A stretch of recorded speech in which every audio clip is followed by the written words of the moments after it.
morning, everybody. Welcome to the Thursday morning edition of the Daily Market Commentary. Hope everybody had a great day yesterday as we saw a little bit of a sell-off in the markets. I apologize for my sound. I will be back in studio tomorrow, but when traveling, it's not quite as crisp, but I thought I'd get a quick video out there. I would expect a little bit more today of what we saw yesterday. Rally early in the morning, but a little bit of an overnight Globex rally, if you will, followed by just a deeper sell-off, and that's what we saw yesterday in the S&P. When we were doing the DMC yesterday morning, we were right about here. We had seen a little bit of a rally higher. We talked about the fact that we anticipated prices to fall because our bigger picture direction was that we were dropping. Now, unfortunately, we didn't quite make it up to the 15-minute area of supply, which we had identified. And then there were a couple areas of demand that made sense for some intraday trading opportunities that moved away about a 1-to-1 or a 2-to-1 reward to risk, but in reality, not a whole lot from a demand standpoint. And so we're continuing to look at selling areas and supply zone opportunities. What I would look at for today, right now, would be a breakdown below the Globex low. Now, oftentimes you're going to look for a trap area below that. But right now, I don't really think that there's a great area of demand below that area for us to use that as a trap. And so, just below the this session, the 3:15 a.m. It looks like was the time of day that we had this low. If we get some basing in front of there, you could get a little breakdown from that zone. I think that would actually be a really, really smart play for today. We do have a little reversal zone up here on a 15-minute time period. This wick over wick area right up in here could be worth considering. The only downside of this is it's already been tested once. And so since it already got tested, it is going to be a bit weaker. And that would mean that if you're going to use this level, first of all, it's a 15-minute zone, so it's already slightly lower probability. Second of all is that it has to be a confirmation entry because it's already been hit once. Now, we didn't trade more than 50% of the way into the level, so the level's not dead, but it definitely does have a little bit of a weaker side to it.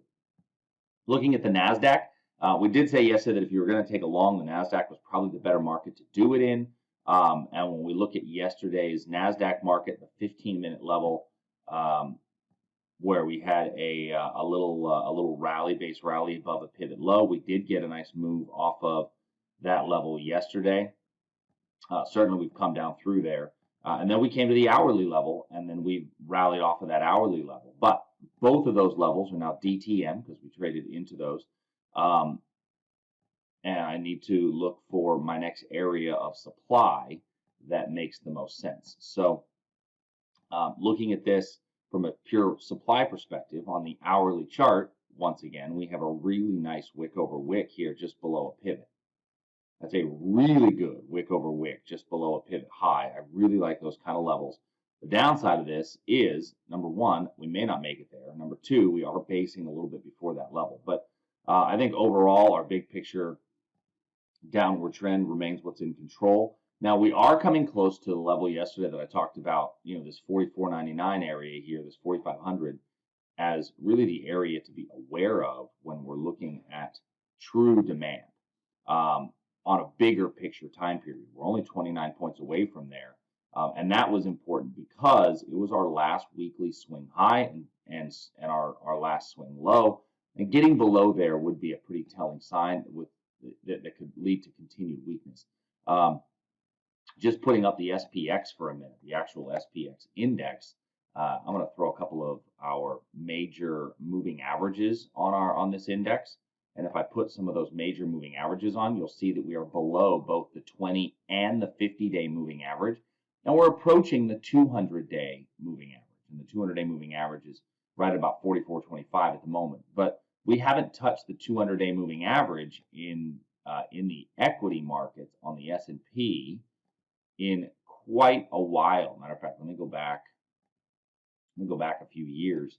The last time that we crossed below the equity market's 200-day moving average was just before the COVID collapse that we saw in the markets.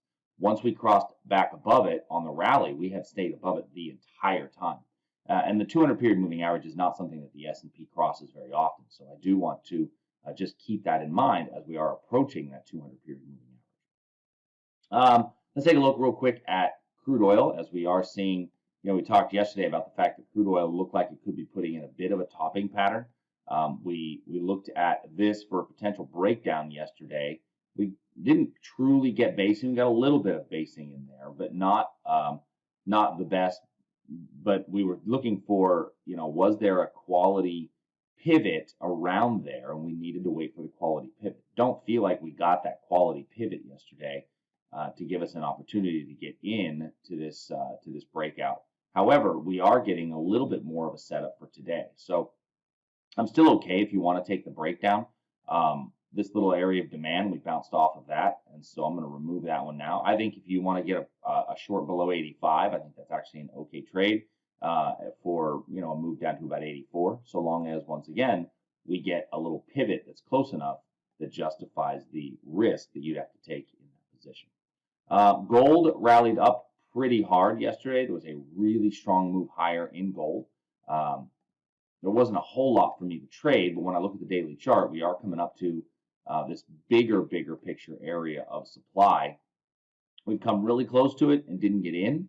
And so when I take this out and I go a little bit further back for the 4-hour version here, you'll see that it's just this drop base, very strong drop that we have in here. Now, that little bit of a basing, we are basing here in front of the level. That's the kiss of death, right? And the 4-hour tells me, am I a buyer or am I a seller? And it actually is setting up more for an upside breakout potential. And so that is a possibility. Above that high, look for a potential upside breakout. We didn't get a true breakout on the prior one because we didn't get any basing. So, all right, well, that's all I really have for today. Not a whole lot to cover. Oh, I do want to take a look at our Bitcoin and Ethereum. Although there's not a lot to talk about, Bitcoin is still in between our zones, and it's just kind of chopping a little bit sideways, so not a lot there. And then Ethereum, we did come into the supply level that we talked about yesterday, got a nice little sell-off.